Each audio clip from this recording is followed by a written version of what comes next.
Hello everyone. তো বিকেলবেলা থেকে গেছিলাম একটু ছাদে, আর এত পরিমাণে মেঘ করেছিল আর এত সুন্দর হাওয়া দিচ্ছিল, ছাদ থেকে তো নামতে মোটে মন চাইছিল না। তো ছাদে গেছিলাম। আর এই প্যান্টটা দেখে কেউ কিছু খারাপ ভেবে না, আসলে প্যান্টটার নিচ দিকে একটু ছিঁড়ে গেছিলো তাই। তো তোমরা আমার কিছুদিন আগে একটা ভিডিও নিশ্চয়ই দেখেছো, ট্র্যাডিশনাল অ্যান্ড ওয়েস্টার্নের জন্য আমি একটা ভিডিও বানিয়েছিলাম।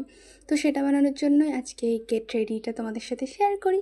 তো যাই হোক, ভিডিওটা অনেক দিন আগেকার। আর এই শাড়িটা আমি নিয়ে এসেছিলাম স্নিপার কাছ থেকে। শাড়িটা স্নিপার, দেখো শাড়িটা পরে আমাকে কত ভালো লাগছে না। আর কিছু কিছু পাবলিক আমাকে বলে আমি রোগা বলে, আমায় নাকি শাড়ি পরলে ভালো লাগে না, কিন্তু আমার কাছে তো বেশ ভালোই লাগছে আর যথেষ্ট ভালো লাগছে। তো যাই হোক, এবার মেকআপ করা যাক। এই যে নিয়ে চলে এসেছি আমার মেকআপের ভান্ডার।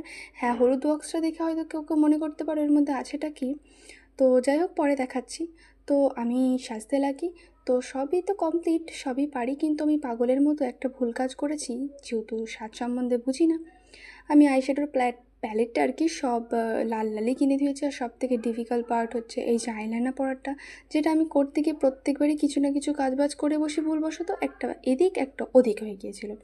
যাই হোক, তারপর হ্যাঁ, এই বাক্সটার মধ্যে ছিল আমার চুড়ি। তো দেখো, এই চুড়িগুলো আমি প্রচুর দিন ধরে পরি না, আর এইভাবে আমাকে কেউ কোনো দিনও চুড়ি পরিয়ে দেয়নি গাইস।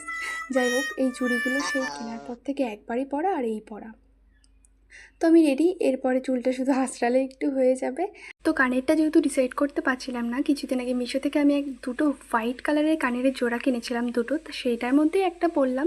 আর চুলটা আসছে এই দেখো, এটা হচ্ছে আমার ফাইনাল লুক। তো আমাকে কেমন লাগছে সেটা অবশ্যই কমেন্টে জানিও। তাছাড়া ভিডিওটা দুদিন আগেই আপলোড করে ফেলেছিলাম, সেটা চ্যানেলে গিয়ে দেখে আসতে পারো। সো আজকের মতো এইটুকুই, দেখা হচ্ছে নেক্সট কোনো ব্লগে। সো আজকের মতো টাটা।